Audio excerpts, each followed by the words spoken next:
हमारे व्यस्त जीवन में ईश्वर की आवाज़। विनम्रता जीवन में सबसे ज़्यादा जरूरी है। विनम्रता ऊपर उठने का मार्ग है। कहा जाता है हाथी के दो दांत होते हैं, एक खाने के, दूसरे दिखाने के। आध्यात्म सत्य की खोज है। आध्यात्म आत्मा और अनंत ईश्वर की ओर गति करना है।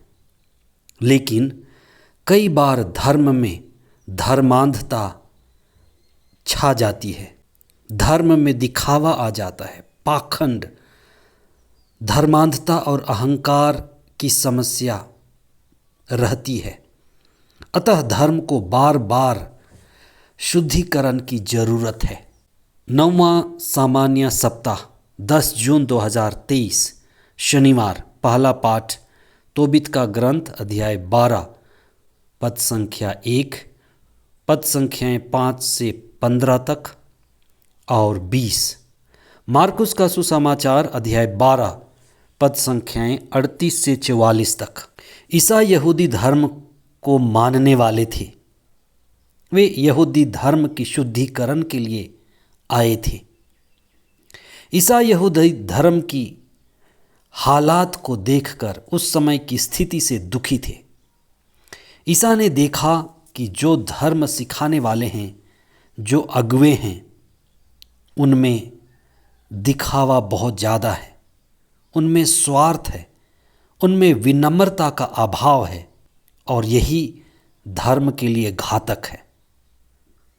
अहंकार हमारा सबसे बड़ा शत्रु है। ईसा इसी अहंकार पर प्रहार करते हैं, चोट करते हैं। गुरु का सबसे पहला काम यही होता है, शिष्य के अहंकार को तोड़ना। अहंकार की सबसे पहली लड़ाई धर्म से होती है। आध्यात्म की सबसे पहली लड़ाई अहंकार की लड़ाई है। आध्यात्म का मूल संघर्ष, लड़ाई अहंकार का नाश करना, उसका विनाश करना, उसका सर्वनाश करना है। अगर किसी भी व्यक्ति को आध्यात्मिक उन्नति या अनुभूति में कोई बाधा है तो सबसे प्रमुख और मुख्य बाधा अहंकार है।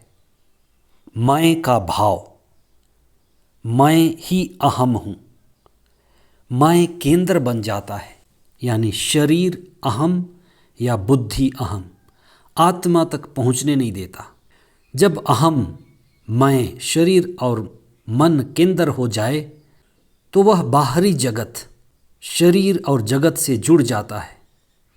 मैं यानी अहम कहता है कि मैं शरीर हूँ, तो शरीर में बल है, इसलिए वो कहता है मैं बलवान हूँ, मैं पहलवान हूँ। शरीर और सुंदरता जुड़ जाती है तो शरीर कहेगा मैं सुंदर हूँ। शरीर में और बुद्धि में तालमेल है तो शरीर कहेगा मैं बुद्धिमान हूँ।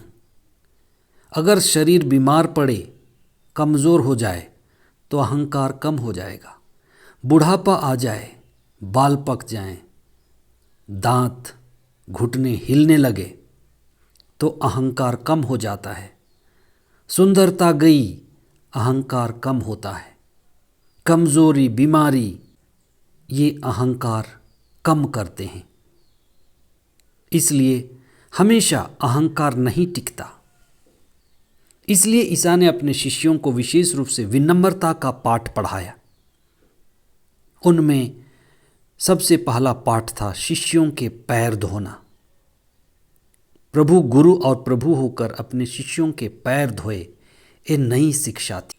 उन्होंने अपने शिष्यों को लड़ते हुए देखा कि हम में बड़ा कौन है, इसलिए उन्हें उदाहरण देने के लिए बच्चे को सामने खड़ा किया और कहा बच्चे बनो। बच्चे जैसे बनने का पाठ पढ़ाया। ये सभी उनके विनम्रता के भाव को प्रकट करते हैं। आज के सुसमाचार में वे विधवा के दान देने की बात करते हैं। विधवा भी एक प्रतीक है। वह ईसा के शिष्यों के लिए एक सीख है। जैसे फरीसी थे और शास्त्री थे और उस समय धर्म सिखाने वाले थे, उनका व्यवहार, उनका जीवन, उनका रवैया विनम्रता से बिल्कुल विपरीत था। इसलिए जैसे प्रभु ने बच्चे बनो वाली शिक्षा दी थी, वैसे ही वे विधवा बनो। विधवा एक भाव है, कमजोरी का नहीं, लेकिन विनम्रता का, समर्पण का, ईश्वर पर भरोसा का, कि शिष्य वही उत्तम है, श्रेष्ठ है, सही है, जो सब कुछ प्रभु के चरणों में समर्पित करने को राजी हो गया।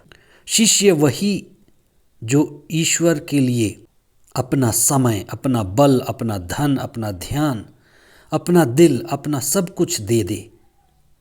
ईश्वर की खोज, ईश्वर की महिमा और ईश्वर को पाने के लिए सब चीज़ समर्पित कर दे।